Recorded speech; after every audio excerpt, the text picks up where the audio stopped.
Good afternoon, everyone. This is Rebecca Langman, interior designer with Revision Custom Home Design. In today's video, I wanted to touch on a topic I've spoken about before on my Facebook page. This is the topic of how to talk to an interior designer.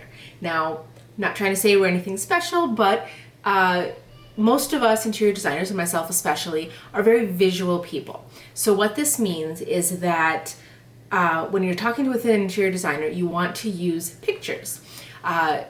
One thing I definitely recommend when you're getting ready to start a project is to take some time and either go old school, look through some magazines if you still have any around, or the new version, of course, Pinterest, Google, some of those. Take a few minutes, find images that you really like. I recommend about 5 that you absolutely love when you're thinking about the space that you're wanting to design.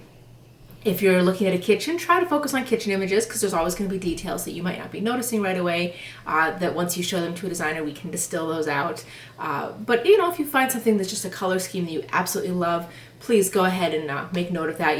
If you're on Pinterest, set up a separate Pinterest board just for your upcoming remodel, and then when it comes time to meet with a designer, you can just share that board directly.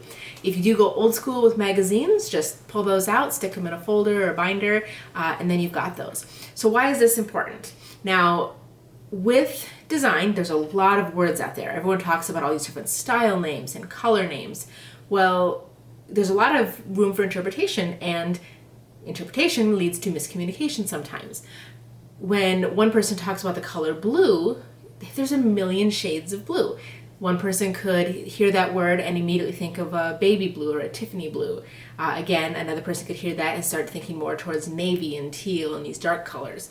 And really, even those, when you say those, there's still a lot of interpretation or a lot of scope to each of those colors.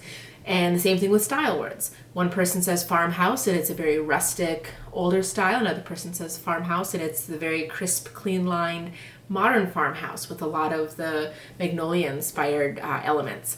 So you really want to use pictures because it clears the clutter and it minimizes the chance for miscommunication.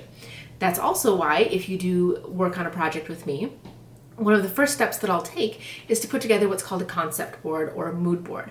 And so I'll take the images that you've shown me, and then I will go and search out even more images once I've come up with a design for your space based on what you've shown me, and show you this board with even more images, just to really make sure that we're on the same path as far as if I've figured out exactly the color of metals you like and the different paint colors and different style elements like the shape of furniture. So it's a really great way to communicate back and forth because it's really easy to point to an image and say, yeah, I absolutely love the curve on that arm of the sofa, or you know what, that piece of hardware, I really hate the shape of it or the color.